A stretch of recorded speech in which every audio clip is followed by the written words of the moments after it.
Bonjour et bienvenue sur GPTV pour cette nouvelle vidéo. Nous allons parler cette fois-ci de jeu de rôle. Voilà, le jeu de rôle c'est Hypertellurien. Alors vous voyez, c'est un petit jeu de rôle au format A5 en couverture toilée, c'est tout mignon avec un marque-page, on va voir ça. C'est un jeu de rôle édité en français par Pattern Recog Edition, c'est un jeu de rôle de Frank Reading.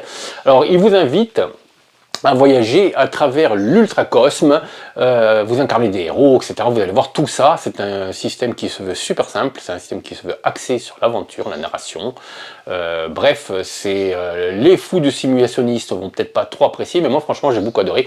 Donc on parlera tout ça à la fin, on va voir tout ce qu'on peut faire avec Hypertellurien. En attendant, on va passer au feuilletage express. On se retrouve donc devant Hypertellurien. Alors vous voyez que c'est un petit livre au format A5, couverture toilée avec un petit marque-page intérieur. Alors de suite, superbe illustration un peu rétro-future en couverture, moi j'aime beaucoup. Alors au début c'est assez simple, hein, vous voyez que le papier semi-glacé, très agréable au toucher. Alors c'est écrit vraiment petit, hein, c'est sûr. Alors j'espère que ça vous allez bien voir quand même à la caméra ce que ça donne. Hein. Bon, on ne peut pas faire mieux. Donc la table des matières. Vous voyez qu'elle est assez longue et bien détaillée. Les principes clés, alors là, le concepteur vous explique que le jeu est axé vraiment sur l'aventure, que les règles sont simples. Bon, on va voir ça de plus loin. Hein, voilà. Les personnages, voilà, on est un petit peu dans les dessins qui évoquent Edelweiss Borous, que ce soit ou Tarzan, ou même John Carter de Mars, pourquoi pas. L'anatomie d'un personnage. Alors un personnage est défini par 3 caractéristiques, la force, l'agilité, l'esprit. Voilà. En plus de la valeur chiffrée de chaque caractéristique, vous avez des affinités et des réserves.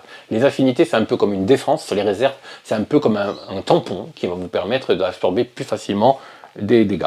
Voilà, c'est tout simplement. Un personnage a aussi des pouvoirs, il démarre avec 2 pouvoirs de base qui dépendent de l'archétype. On va ça pour loin. Et l'équipement, alors là les amateurs de jeux vidéo vont apprécier, et ça va leur rappeler quelque chose, puisque c'est des petites cases. Au fur et à mesure que vous prenez un objet, vous le mettez dans la case. Quand le nombre de cases dépasse la capacité en force de la personnage, le personnage il est encombré, le meneur de jeu vous dit les conséquences de cet encombrement. Vous avez un système de création rapide de personnages, moi c'est celle que je préconise, parce que les archétypes sont très nombreux avec le concept, donc c'est peut-être pas... Bon, après les joueurs vont peut-être vouloir créer, comme c'est écrit ici, un personnage de A à Z. Hein. Mais ici, c'est vous choisissez un archétype, alors il y a l'alien, il y a l'altesse, l'artificiel, la bête, le revenant ou l'ultranaute. Alors on note les 2 pouvoirs de départ de cette caractéristique, de cet archétype, et puis après, dans ces archétypes, il y a des concepts. Et les concepts vont amener des choses en plus, voilà. On note les aptitudes et les modifications, les modificateurs, l'affinité, la motivation, la faiblesse et l'équipement. On va voir, c'est très simple, vous donnez un nom à votre personnage, on va voir ça de suite. La première chose à faire, c'est choisir la motivation. Que votre personnage a envie de faire dans cet univers. Donc il peut être fan de magie, essayer de trouver des secrets, connaissance des arcanes. Donc il est fan de magie, c'est l'Harry Potter de l'espace. La magie est partout, vous désirez ardemment l'étudier et la maîtriser, voilà. Que ce soit pour des raisons altruistes ou non. Vous commencez avec un grimoire et une arme de sorcier, comme une dague ou un bâton, une mâchoire de lion. Voilà. Ça, vous avez déjà l'équipement, vous avez vu. Donc exploration, si vous voyez l'âme d'explorateur, foi, si vous sentez l'âme d'un missionnaire, illumination, alors là, sagesse, compréhension, le lama des étoiles, voilà, donc vous commencez avec un livre d'aphorismes, par exemple, marchez dans les bottes de quelqu'un pour le comprendre, faites-lui de nouvelles pour en faire votre ami, voilà. Justice. Alors certains archétypes, ça permet de faire des actions une fois dans le jeu. Hein. Justice, vous avez envie de redresser les torts et défendre la veuve, l'orphelin dans l'ultracosme. La loyauté. Bande de potes. Hein. On est peut-être, voilà, on est un équipage peut être un équipage d'un vaisseau spatial. Ça peut être. Là, on ne peut jamais savoir ce que l'ultracosme vous réserve, mais ça ne veut pas dire que vous êtes seul. Une loyauté indébranlable envers vos compagnons, vos amis, votre famille ou vos supérieurs est la seule chose qui sépare l'ordre du chaos total. Vous commencez avec un manteau à multiples poches qui contient exactement ce que vous avez de besoin une fois par session. Vous voyez que c'est un peu, en gros c'est un petit pouvoir quoi. Les pouvoirs, c'est que alors vous avez envie d'être le roi de l'espace, la richesse, vous avez envie d'avoir le max de thunes, les savoirs interdits, bon, vous avez envie de fouiller un petit peu dans les mystères de l'ultracosme, mais la vengeance, si vous suivez une ligne de vengeance. Voilà. Ces motivations, comme vous avez vu, vont donner équipement. La progression, c'est à base de merveilles. Le jeu, au cours des parties, le meneur de jeu ou la meneuse de jeu va vous distribuer des merveilles en fonction des découvertes. Donc c'est un jeu de curiosité aussi. Plus les personnages vont essayer de découvrir des choses, et plus ils vont gagner de merveilles. Bon, le nombre est limité, et ces merveilles, vous allez pouvoir les dépenser en cours de partie, ou à la fin du scénario pour progresser. Vous avez le prix ici, merveille dépensée 10, succès mineur, 20 succès moyen, et ici vous avez le style de progrès. Un progrès mineur, ça peut être augmenter un score d'aptitude inférieur ou égal à 12 de 1 point, mais ça peut être aussi un nouveau pouvoir d'archétype mineur, par exemple. Progrès moyen, bon, voilà, vous avez compris le concept. Jouer, on entame les règles. La fiche de personnage, vous l'avez là. Alors la fiche de personnage, elle est coupée en deux, là c'est pas très évident à voir, à la fin on la voit mieux. Là vous avez tous les explicatifs, alors c'est écrit en bleu et tout petit, alors je sais pas si vous voyez quelque chose, en fait, pas. Vous me direz ça. Vous avez la force, l'agilité, l'esprit, vous voyez que c'est défini comme ça. Vous allez remplir votre feuille avec vos scores. Chaque score, là vous avez les dégâts et les blessures. Il faut savoir que quand vous subissez des dégâts dans une caractéristique, arrivé à la au maximum, vous allez subir un traumatisme, la blessure, vous la mettez là. S'il y a un espèce de vase communicant, si les dégâts sont tellement élevés que ça passe à côté, et que ça atteint aussi l'euro, vous allez subir un traumatisme critique. Donc en fait, vous avez un vase de communicant comme ça. Voilà. Là, vous avez les cases d'équipement, comme vous avez compris. La défense est ici. Les merveilles que vous allez récolter sont ici. Voilà, en gros, tout est là. Hein. Vous avez vu, la fiche de personnage est vraiment très simple. Vous avez aussi l'armure hein, qu'on met ici, parce que vous pouvez avoir une armure, évidemment, qui vont déduire, qui vont s'enlever des points de dégâts, forcément. Le mécanisme de résolution. Alors, c'est vraiment très très simple. Voilà. Vous avez 3 caractéristiques. Quand la situation exige un test, comme ils le disent, vous lancez un D20, donc c'est un système de D20, et vous ajoutez le modificateur de l'aptitude. Le modificateur, c'est l'aptitude moins 10. Si vous avez 10, c'est 2, 12, c'est 2. Si vous avez 8, c'est moins 2. Donc si vous avez 8, vous lancez un D20 moins 2. Si vous avez 12, vous lancez un D20 plus 2. Et ce score est comparé à un seuil de réussite fixé par le meneur de jeu. Si vous dépassez ce seuil de réussite, eh ben, vous réussissez. Si vous êtes inférieur, ben vous échouez. On va savoir que quand vous êtes en combat, le seuil de réussite, c'est la valeur de défense de l'adversaire. C'est aussi simple que ça. Voilà.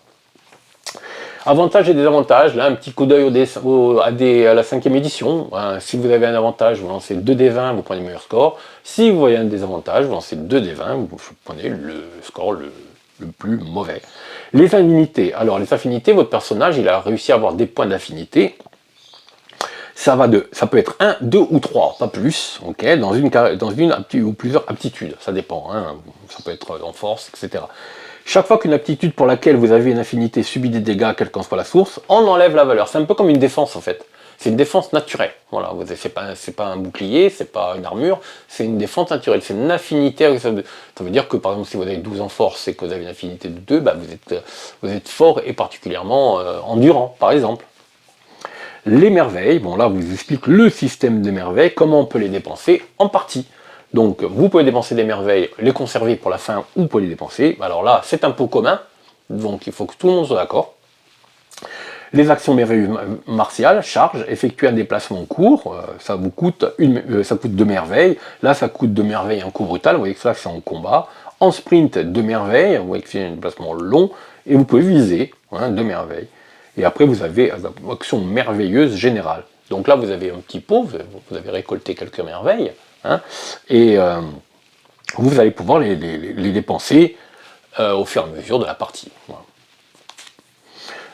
Succès, échec critique, bon là on est toujours dans le même niveau, l'échec critique c'est le 1, le réussite critique c'est le 20, distance et position, on reste très flou, hein. Une position c'est proche, moyen, on ne mesure pas les distances, c'est distance relative donc. le combat, round de combat, c'est deux types d'actions. Alors vous allez pouvoir dire je suis très rapide, voilà, donc vous allez agir rapidement. Là vous allez avoir qu'une action, mais vous allez jouer avant les autres. C'est-à-dire que vous allez jouer en même temps que tous ceux qui ont décidé de faire une action rapide. Dans quel ordre? C'est en fonction de votre initiative. Voilà. Donc l'initiative, c'est en fonction de l'agilité. Voilà. Par exemple, vous avez ici les personnages des joueurs engagés dans un tour rapide effectuent une action. Ça, c'est les premiers. Les ennemis engagés dans un tour rapide effectuent une action. C'est le second. Les personnages des joueurs engagés dans un tour normal effectuent deux actions. Les ennemis engagés dans un tour normal effectuent deux actions. Et après, c'est la fin du round.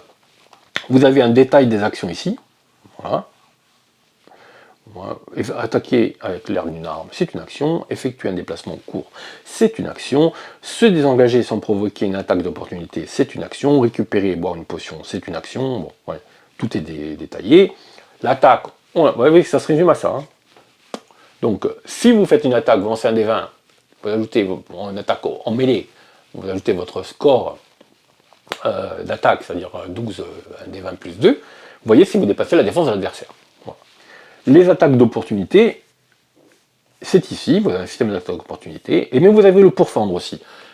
C'est un système triple help qui fait que quand vous dépassez, vous tuez quelqu'un d'un coup, vous pouvez, s'il y a des personnages à la même distance, vous pouvez dépasser, infliger des dégâts aussi aux personnes qui sont à côté. Voilà. Le conflit social, c'est la même gestion, hein, mais bon, évidemment, ce n'est pas avec la force. Les dégâts, mort et agonie. Les dégâts sont infligés à une aptitude. Lorsqu'elle subit des dégâts, on soustrait la valeur de l'affinité correspondance. Donc si vous prenez 8 de dégâts, vous enlevez si vous avez 2 d'affinité, vous prenez que 6.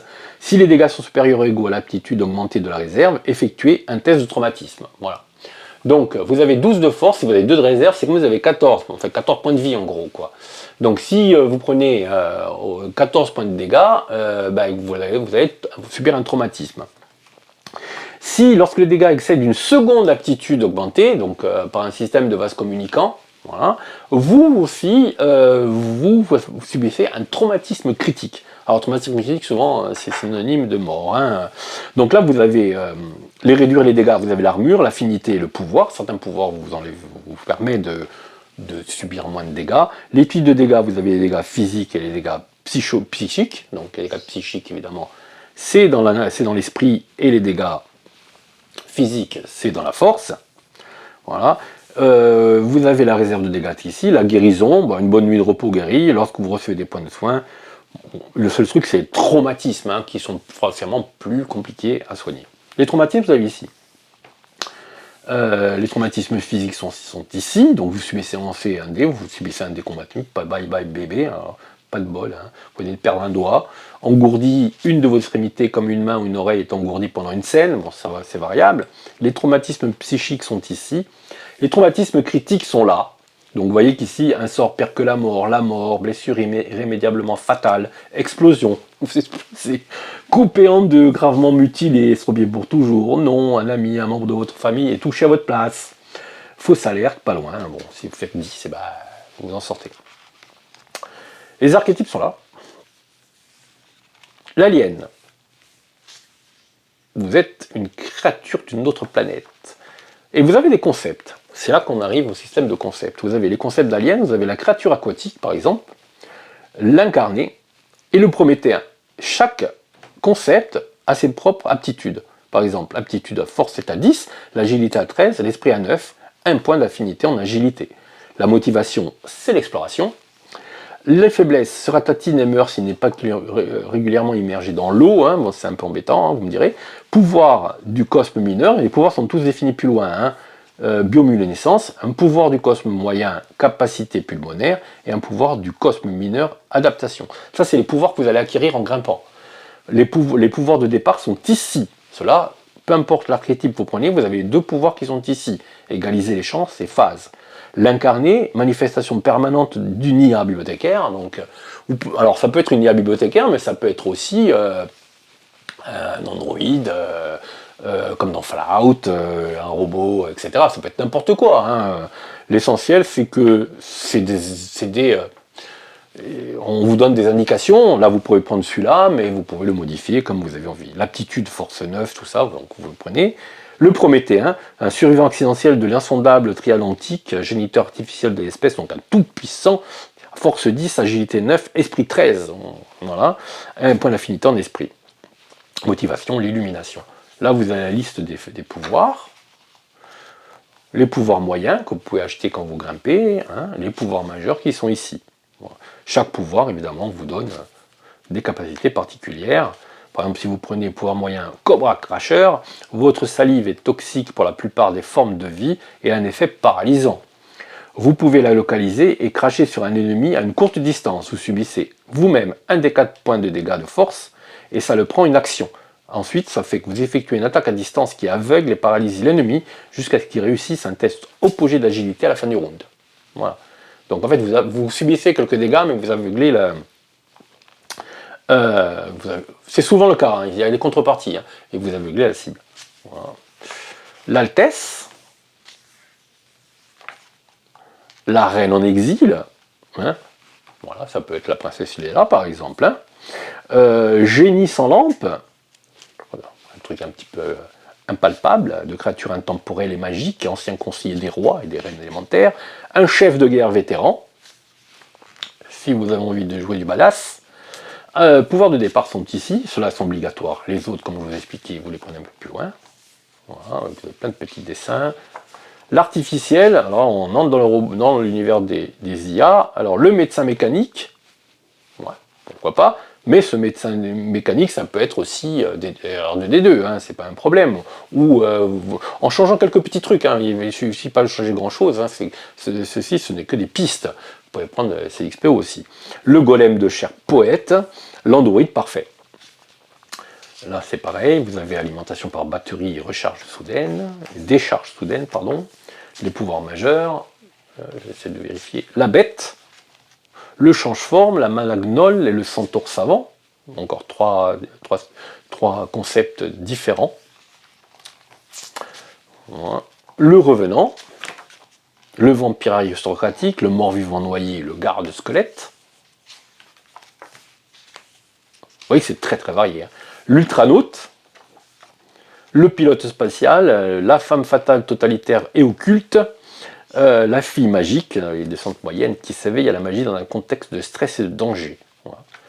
Voilà, vous avez les différents personnages, alors vous avez une petite illustration qui vous permet de donner des pistes. Les pouvoirs du cosme. Ça, c'est les pouvoirs supplémentaires.